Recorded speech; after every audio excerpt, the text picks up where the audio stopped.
नमस्कार आप सभी के लिए। आज हम फिर बात करने वाले हैं एक एडिटोरियल के बारे में। द हिंदू में पब्लिश हुआ है। स्टार्ट करते हैं। लिखा किसने है? पैट्रिक हेलर ने। कौन है ये, क्या है, ये सब हम लास्ट में देखेंगे। बहरहाल अभी आप इस बात पर ध्यान दें कि आखिरकार इस एडिटोरियल में डिस्कस क्या होने वाला है। In defence of India's noisy democracy.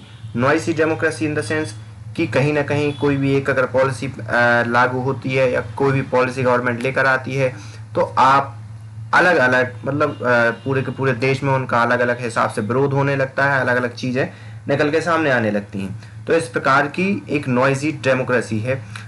उन्हीं सब चीज़ों को ये डिफेंस कर रहे हैं, इन डिफेंस ऑफ मतलब उसको डिफेंड कर रहे हैं कि नॉइसी डेमोक्रेसी भी सही होती है किसी भी देश के लिए।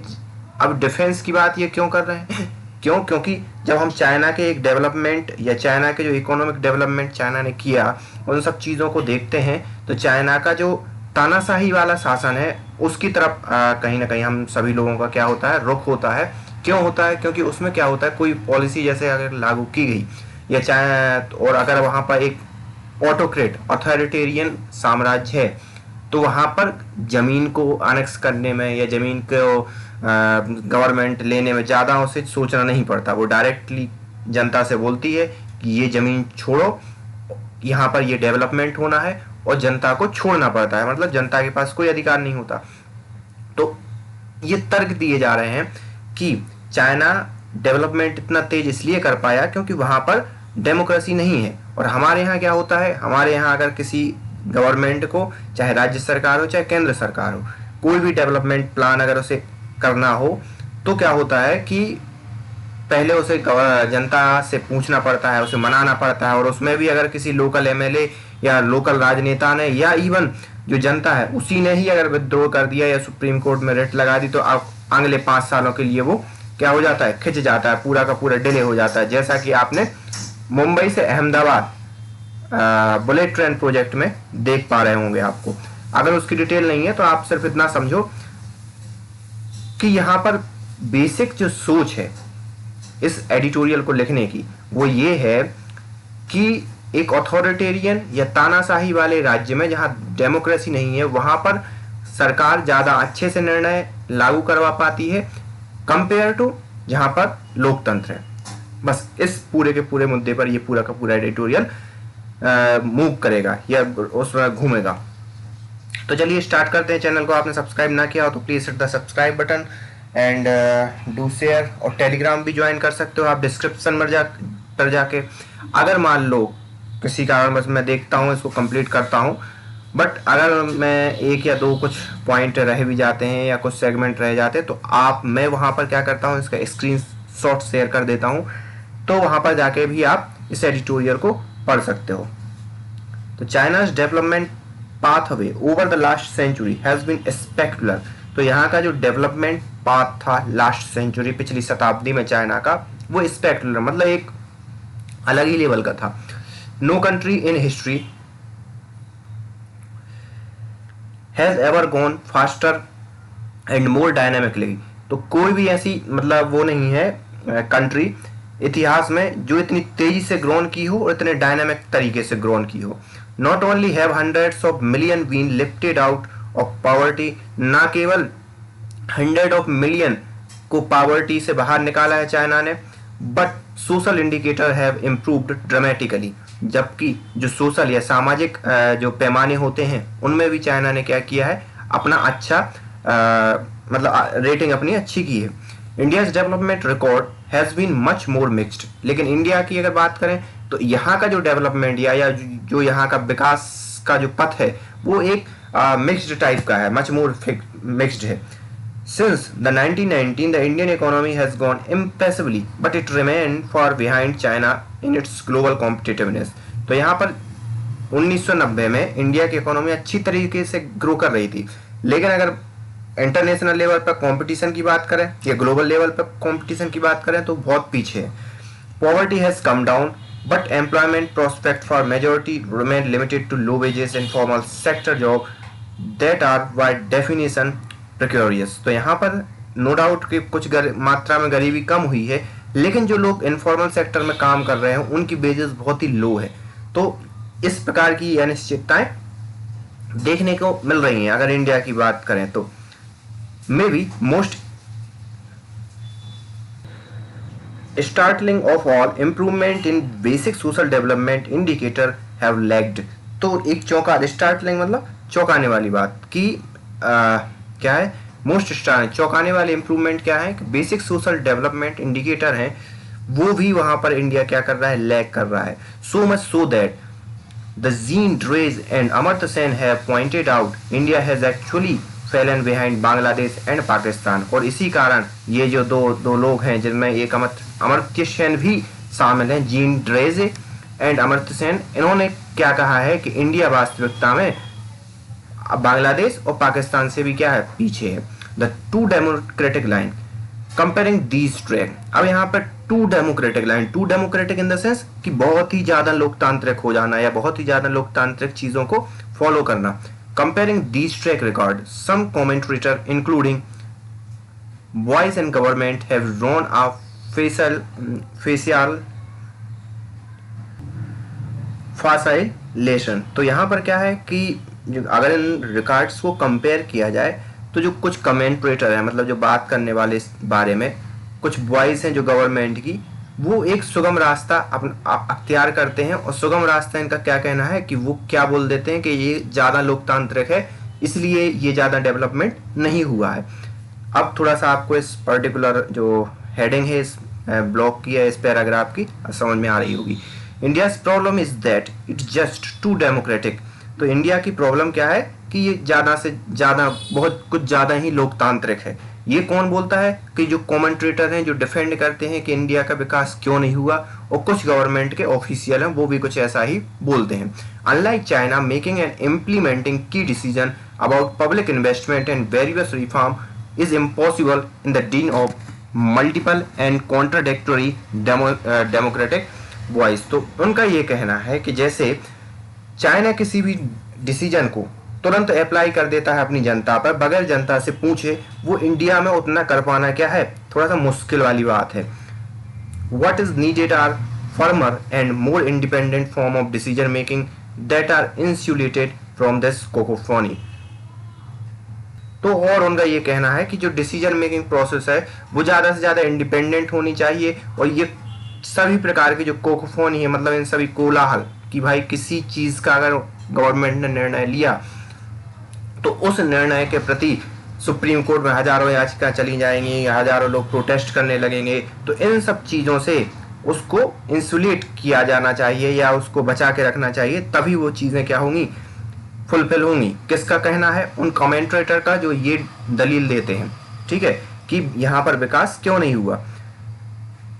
This line of thinking has various time been embraced by the section of left and multilateral technocrat and bankers, but increasingly has become the animating fantasy of the right-wing leader and movement rising from the elected autocrats such as Donald Trump, Brazil, Jair Bolsonaro and Narendra Modi।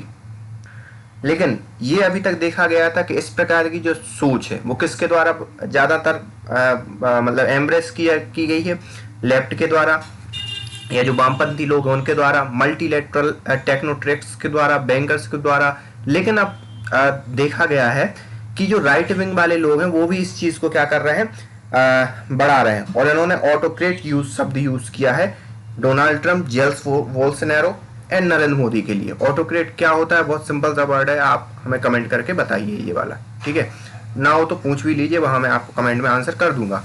The strenuousness of the weight fellow alone should be caused for alarm.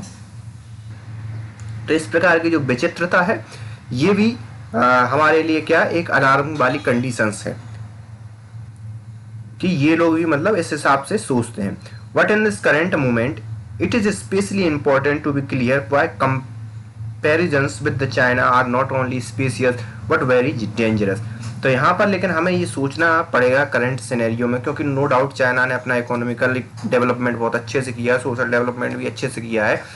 तो यहाँ पर क्या है, why comparison of China are not only specious, मतलब China के साथ comparison करना ना केवल स्पेसियस है बल्कि वेरी डेंजरस भी है। अब स्पेसियस किस मायनों में और डेंजरस किस मायनों में ये हमें बताएंगे।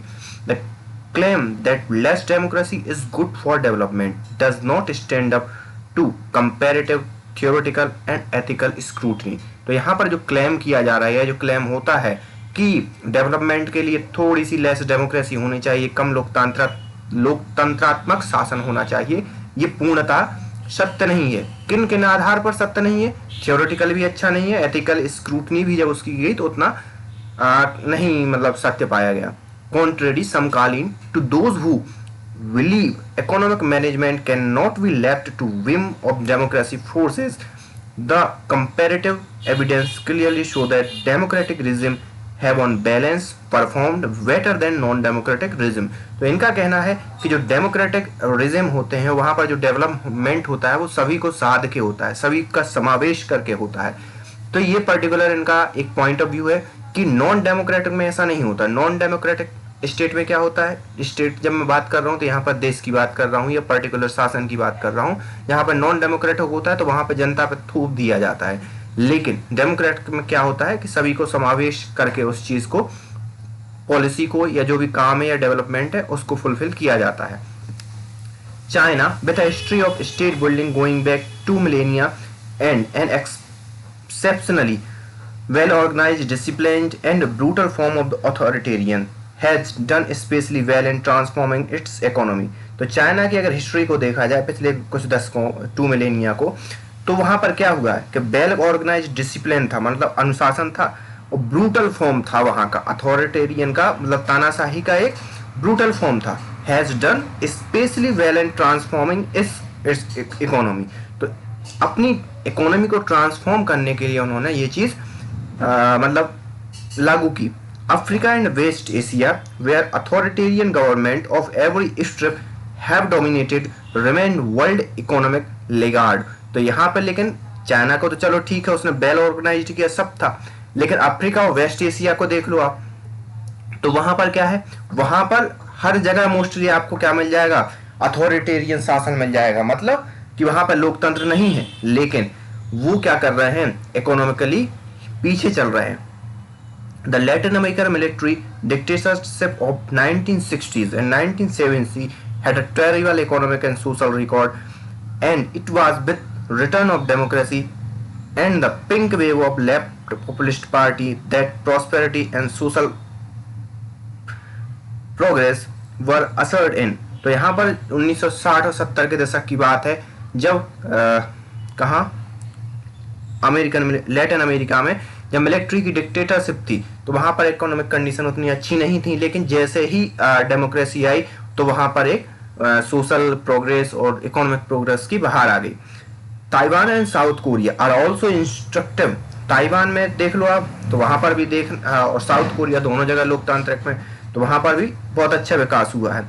There economic take off happened under the military regime and relied on the labour repression. Their transition of democracy saw their economies move up to the next level and become much more inclusive। तो यहाँ पर no doubt उनकी जो take offs थे south Korea और Taiwan के, वो labours को ज़्यादा मतलब दबा के कुछ उनको ज़्यादा से ज़्यादा काम करवा के उस चीज़ को मतलब इकोनॉमिक डेवलपमेंट हुए। लेकिन जब उनका ट्रांजिशन हुआ डेमोक्रेसी की तरफ तो उन्होंने एक मतलब नेक्स्ट लेवल पर डेमोक्रेसी को स्थापित किया और परिभाषित किया, और उसमें इंक्लूसिव मतलब सबको समावेश करके उन्होंने अपना इकोनॉमिक डेवलपमेंट किया। डेमोक्रेसी एंड डेवलपमेंट, अब यहाँ पर ये हो गया था कि टू डेमोक्रेटिक को इन्हें डिफाइन कर दिया, अब ये डिफाइन कर रहे हैं डेमोक्रेसी और डेवलपमेंट को। Most pointedly through the one only has to look within India to understand how development and democracy can thrive together. तो यहाँ पर मोस्टली जो पॉइंटेड आउट थ्रू कर रहे हैं, one can only has to look, उनके लिए देखना चाहिए इंडिया के अंदर कि कैसे डेवलपमेंट और डेमोक्रेसी दोनों मतलब संपन्न हो सकते हैं या फुलफिल हो सकते हैं, या दोनों एक साथ फल फूल सकते हैं। Why just about any major Kerala and Tamil Nadu have done more to improve the life of all their citizens across the caste and classes than any other state in India, and it is no coincidence that both have also had the longest and most sustained popular democratic movement and intense party competition in country। तो यहाँ पर इन दो राज्यों का उदाहरण दिया है। सबसे पहले एक केरला का दिया और तमिलनाडु, और उन्होंने ये कहा है कि लोकतंत्र और डेवलपमेंट को इन दोनों राज्यों ने कैसे बैलेंस करके फुलफिल किया और कैसे इकोनॉमिक डेवलपमेंट किया अपने राज्य में और सोशल डेवलपमेंट भी किया अपने राज्य में। जबकि वहां पर कई पार्टियां हैं, कई उनका कंपटीशन है, इस सरकार का आना उस सरकार का आना, ये सब चीजें बनी नहीं, फिर भी उन्होंने ये करके दिखाया। In contrast in Gujarat where single party Bharatiya Janata party rule has in place for nearly a quarter century, growth has been solid but accompanied by the increased social exclusion and stagnation in the educational achievement and poverty reduction। तो इनका ये कहना है कि no doubt economically Gujarat ने development किया, जबकि वहां पर तो सिर्फ एक ही पार्टी थी, लेकिन वहां पर जो सोशल एक्सक्लूजन है और स्टेग्नेशन ऑफ एजुकेशनल अचीवमेंट, जो एजुकेशनल अचीवमेंट में है, और जो पॉवर्टी रिडक्शन है, उसमें ज़्यादा कुछ खास कर नहीं पाया गुजरात की बात करें अगर तो। The comparative record leaves little doubt that on balance democratic are better at promoting inclusive growth। तो यहाँ पर ये अगर कंपेरेटिव रिकॉर्ड अगर देखें तो यहाँ पर डाउट उत्पन्न होता है कि जो बैलेंस्ड डेमोक्रेसी जो है बेटर देन होती है जब आप मतलब सभी को इंक्लूड करके, सभी को इंक्लूसिवली आप क्या करो, ग्रोथ करो, तो तब ज़्यादा अच्छा देखा गया है। The theory behind the authoritarian fantasy also does not hold up. The theory behind the authoritarian fantasy also does not hold up. तो यहाँ पर मतलब जो थ्योरी है अथॉरिटेरियन अजम्पशन के पीछे, वो सही नहीं ठहराई जा सकती कुछ कारणों से। पहला, the assumption that authoritarian support form of decision making, कि अथॉरिटेरियनिज्म जो है मतलब कि जहाँ लोकतांत्रिक चीज़ें नहीं हैं, वो किस चीज़ को सपोर्ट करता है, डिसीजन मेकिंग को, form of decision making that can rise above the how verb of the democratic demand making to get thing done, presume that those in command will serve the.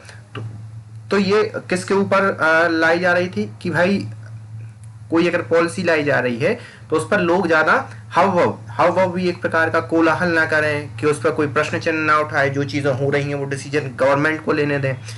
तो वो क्या है, उसमें क्या होता है कि जनरल इंटरेस्ट मतलब in command will serve general interest rather than catering of the powerful. बजाय इसके कि आप पावरफुल को कैटर करो, आपको जनरल इंटरेस्ट को कैटर करना पड़ता है। जो राइटर है वो ये बोल रहे हैं कि डेमोक्रेसी में आपको किसको संभालना पड़ता है, किसके लिए काम करना पड़ता है, जनरल पब्लिक के लिए। लेकिन अगर आप अथॉरिटेरियन की बात करें तो आप पावरफुल लोगों के लिए काम करते हैं। And that when they enjoy such autonomy, और जब जो मतलब पावर में होते हैं, इस प्रकार की ऑटोनॉमी एंजॉय करते हैं, they actually know what to do with it, वो जानते हैं कि इसके साथ उन्हें क्या करना है। दिस इज जस्ट हावरेस, और ये सिर्फ एक हावरेस मतलब एक अभिमान है।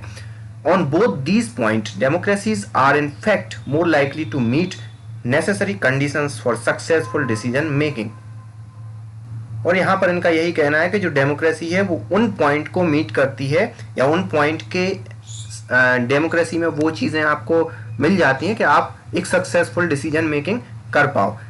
Elected representative no matter how venal have, मतलब जो इलेक्टेड रिप्रेजेंटेटिव होते हैं नाम, ये कोई मैटर नहीं करता कि वो कितने भी वत्स हैं, have to win re election, उन्हें फिर से चुनाव जीतना पड़ता है। Which mean answering to a broad swath of the electorate, इसका सीधा सा मतलब है कि उन्हें आंसर देना पड़ेगा किसके लिए, जो उनके लिए वोट देते हैं। तो सीधी सी बात है कि इसमें आपकी जो क्या वो बोलते हैं उसको, मतदाताओं के प्रति जिम्मेदारी तय होती है। इट अलाउ नेगोशिएशन, तो ये नेगोशिएशन को भी अलाउ करती है। The conflict and noise that democracy generate may complicate thing, तो यहाँ पर जो डेमोक्रेसी में जो कोलाहल होता है या जो कॉम्प्लिकेशन होते हैं वो चीज़ों को कॉम्प्लिकेट करते हैं, no doubt, but in the end having to respond to a broad spectrum of interest and identity, not only protest against catastrophic decision but only actually allow for form of negotiation and compromises that can bridge across the interest and even balance otherwise conflicting imperative for growth।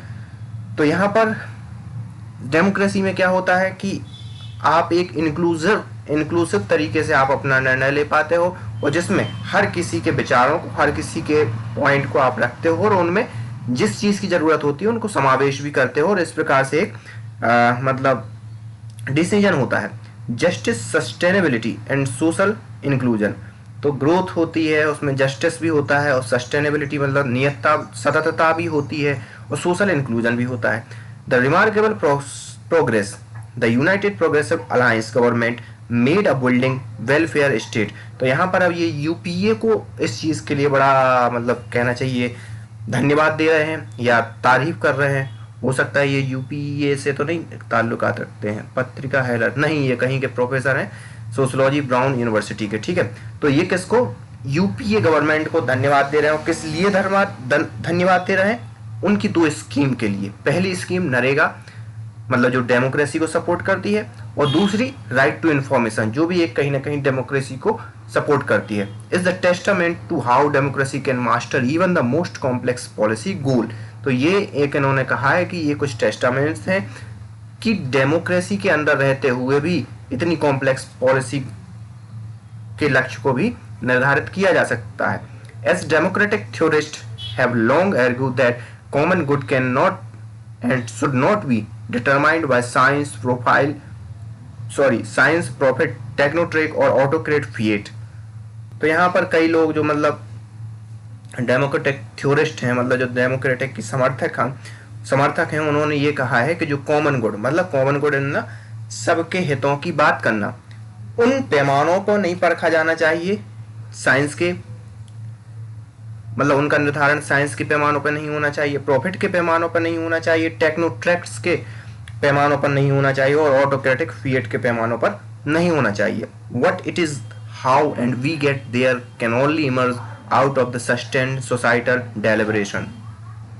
तो यहाँ पर what it is ये क्या है, how we get there हम इसे कैसे पाएं, कैन ओनली बी ये सिर्फ और सिर्फ कैसे इमर्ज हो सकता है कि हम डेलिब्रेशन मतलब एक सस्टेन्ड सतत सोसाइटल सामाजिक और डेलिब्रेशन मतलब विवेचना करें। तो इसकी जब हम सतत सामाजिक विवेचना करें तभी हम इन चीज़ों को समझ सकते हैं कि ये क्या है और हम कैसे इसे पा सकते हैं।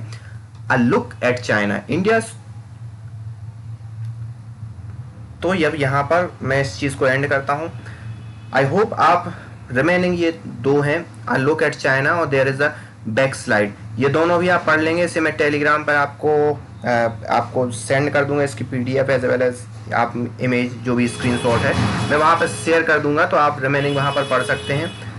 तो यहाँ तक आप चीज़ों को समझ गए होंगे कि कैसे और किस मसले को लेकर ये पूरे के पूरे एडिटोरियल में यहाँ पर बात हो रही है। So thank you for listening, thank you for today. हंसते रहिए, मुस्कुराते रहिए और टेलीग्राम को ज्वाइन करना ना भूलिए, वहाँ पर इसका आपको स्क्रीनशॉट मैं आपको भेज रहा हूँ। Thank you.